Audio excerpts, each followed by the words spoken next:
Hi guys, welcome back to my YouTube channel. As per usual, my name is Joy, aka your favorite hair coach.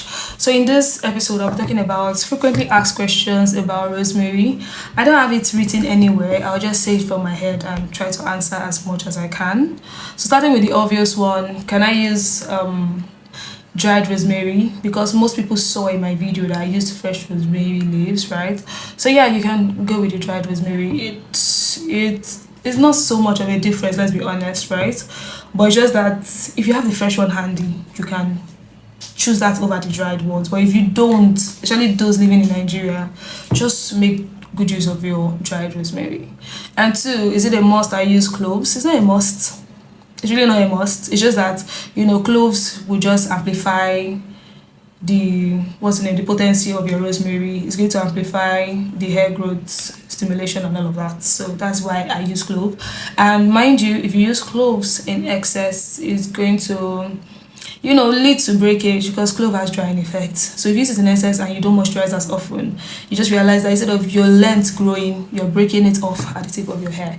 So use cloves with caution, right? Another question is, is it a must I use olive oil? It's not a must. It's really not a must. If, let's say, you have other carrier oils like argan oil, jojoba oil, coconut oil, and the likes, there's so many actually, you can use them. You must not use olive oil. I just used what I had handy and it has been working fine for me, and that is what I used to recommend to people. So if you know that you don't have olive oil close to you, or you find olive oil quite expensive, you can go for other options. It's not a must, right? So the next question is, what else did they ask? Can I mix hibiscus flower with rosemary, cloves, and the likes, right?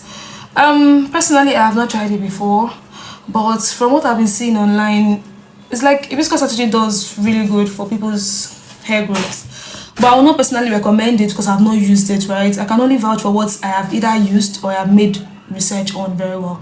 And to be honest, I've not really made research on it, right? So if you're going to use it, it is on you, right? Just make more research. I will not necessarily advise it till I'm very sure of the potency and the effectiveness of it and the likes, right? So some people will ask, can my baby use it?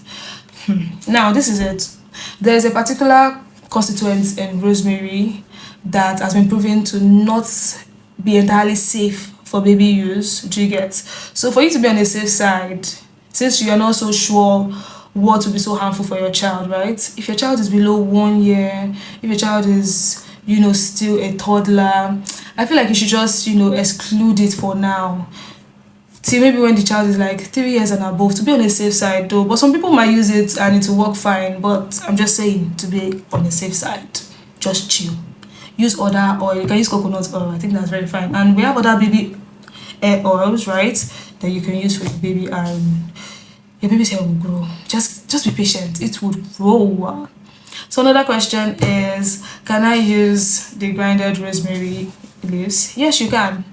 You can, but it's just that your method of preparation is going to be different. You don't expect to start frying it on the fire, right? So I would rather you use the process called maceration, meaning you soak your grinded rosemary leaves in oil, be it olive oil, be it jojoba oil, for like some days, right?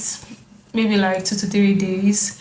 Then you strain it using a finely divided cloth so that the particles itself will not escape from that cloth. You just have your oil, right? Because you don't want particles in your hair that will now get tangled up in your hair strands, that will now lead to knots, that will now lead to breakage and others. Plenty things. So that's just it. You just need to be extra careful when you're using the grinded form, right?